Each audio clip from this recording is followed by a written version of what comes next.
Mistério numa comunidade cigana na Bahia. O que está por trás da morte desta adolescente de 14 anos? O marido dela, que também tem 14 anos, fugiu. Os parentes da vítima suspeitam de um plano de vingança. O que aconteceu com Yara, a cigana de 14 anos, morta com um tiro no pescoço? E por que o marido dela, também adolescente, fugiu? Quando eu aproximei do quarto, eu vi o marido de Dona Yara com uma arma na mão. Mistério numa comunidade cigana do sul da Bahia. A polícia investiga a morte de Yara Flor, de 14 anos, com um tiro no pescoço. Ela era casada com outro adolescente que está foragido. Não se sabe ainda se o disparo foi acidental ou intencional. A família de Yara suspeita de um plano de vingança.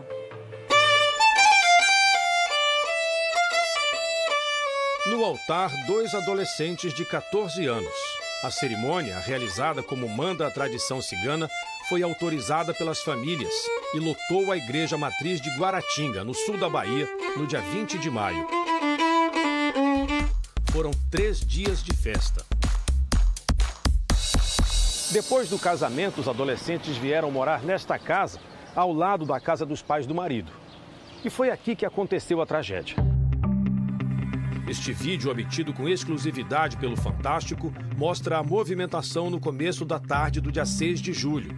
Um dos irmãos menores do marido de Yara, um garoto de 9 anos, sai de casa e parece chamar pelo pai, que está na rua. O pai e um tio dele correm para dentro da casa. O tio prestou depoimento à polícia.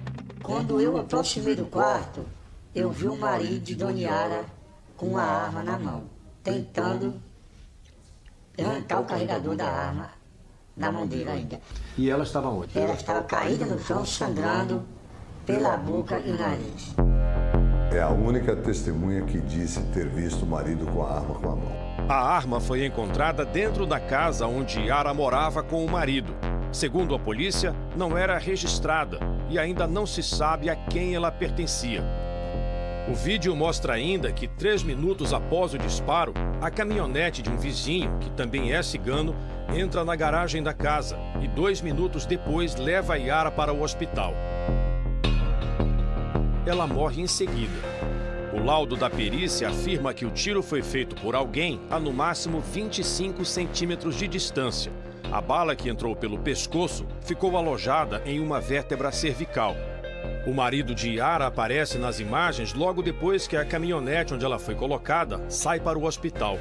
Ele, o pai, a mãe e os irmãos saem em seguida neste carro branco, em alta velocidade. A polícia rastreou o veículo e descobriu que a família evitou a BR-101, a rodovia mais movimentada aqui da região. Seguiu por pequenas cidades da Bahia e do Espírito Santo até Vitória. Na capital capixaba, tentaram ficar na casa de parentes. Segundo a investigação, eles passaram ainda por uma colônia de ciganos em Cariacica, na Grande Vitória. Depois disso, desapareceram. Ainda não se sabe se o tiro foi intencional ou acidental, mas a polícia pediu à justiça a apreensão do marido de Yara, já que ele é menor. A família da vítima sustenta a versão de que ela foi morta pelo próprio marido a mando do pai dele. Seria uma vingança do pai por causa de um relacionamento extraconjugal entre a mãe do adolescente e um tio de Yara.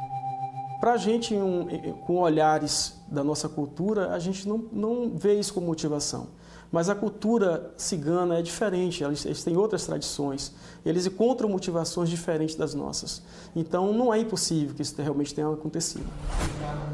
Iago, pai da jovem assassinada, acredita ainda que o crime tenha sido premeditado. Por que um rapaz de 14 anos teria uma arma daquele poder dentro de casa? Para quê? Por que motivo ele teria isso? Fiquei sem perna, sem braço, perdi o mundo para mim, entendeu? A família não acredita em hipótese alguma em disparo de forma acidental. Eles acreditam, sim, na vingança e que esse crime tenha sido de forma intencional, mais do que isso, premeditado. Um dos tios do adolescente suspeito diz que não sabe do paradeiro da família e que está surpreso com tudo o que aconteceu. Para mim, ele não ia fazer isso, entendeu? Foi nascido e criado aqui com nós, entendeu? Nunca vi coisa dele assim de briga, essas coisas. O caso ganhou muita repercussão na internet e chamou a atenção até da autora de novelas Glória Pérez. Em 1995, ela escreveu a novela Explode Coração, que fala do casamento cigano a partir da história de Dara, a personagem principal. Filha! Meu noivo voltou! Quê? Nas redes sociais, a autora publicou uma foto da adolescente morta e se solidarizou com o pai de Yara. Vídeos comentando o caso e até criando teorias sobre a morte da adolescente tomaram conta da internet na última semana. Esse monte de boato, esse monte de vídeos, de coisas que estão circulando na internet causa um risco grande às pessoas que estão foragidas, porque pode haver algum tipo de retaliação e a gente fica muito preocupada com a segurança dessas pessoas para que não aconteça uma tragédia ainda maior. Casamentos como os da Yara não têm validade perante a lei, já que os envolvidos são menores de 16 anos. O Código Civil brasileiro só permite a união de adolescentes a partir dessa idade, com a autorização dos pais. Apesar de ser comum na comunidade cigana se casar a partir dos 12 anos, hoje em dia nem todos os casamentos são combinados, como era feito antigamente. Não é que você promete antes, a gente conversa. Se o adolescente quiser casar, ele casa, mas nós não obrigamos. A partir dos 14 anos, já é uma idade que ela já está mocinha e ela pode se casar sim. Hoje o que a gente pode dizer é que essas tradições, elas vêm sim tendo algumas transformações, tendo algumas modificações para que as comunidades e as mulheres especialmente possam ter as suas decisões. O bispo da Igreja Católica em Eunápolis, na Bahia, Dom José Edson, foi quem celebrou o casamento de Yara. Mesmo sem ter validade na lei, ele realizou a cerimônia religiosa por conviver com os ciganos há mais de 40 anos. E a gente vê hoje a crítica da sociedade, porque a sociedade faz o julgamento a partir da sua ótica. Não, está muito jovem, é hora de estudar, de caminhar. Os pais têm uma preocupação, que suas filhas possam ser fiel à sua tradição. A família é o essencial para eles. A advogada da família de Yara acredita que ela tenha sido vítima de mais um feminicídio. A casa da mulher, a casa das pessoas é onde elas devem se sentir acolhidas, seguras. O que vem acontecendo é o contrário. Elas são agredidas, mortas, ameaçadas dentro do seu próprio lar. A gente espera que realmente seja apurado e que essas pessoas sejam responsabilizadas.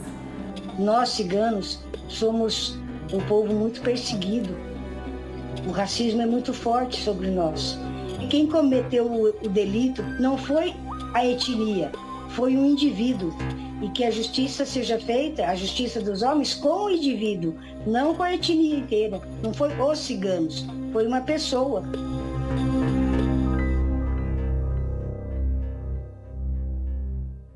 No podcast do Fantástico, a gente traz mais detalhes sobre a investigação e também sobre a cultura cigana. Eu conversei com o editor desta reportagem, que é o Gleison Barreto, e com o professor Juscelio Dantas da Cruz. Ele é cigano e representante do Coletivo Brasileiro de Estudos Ciganos.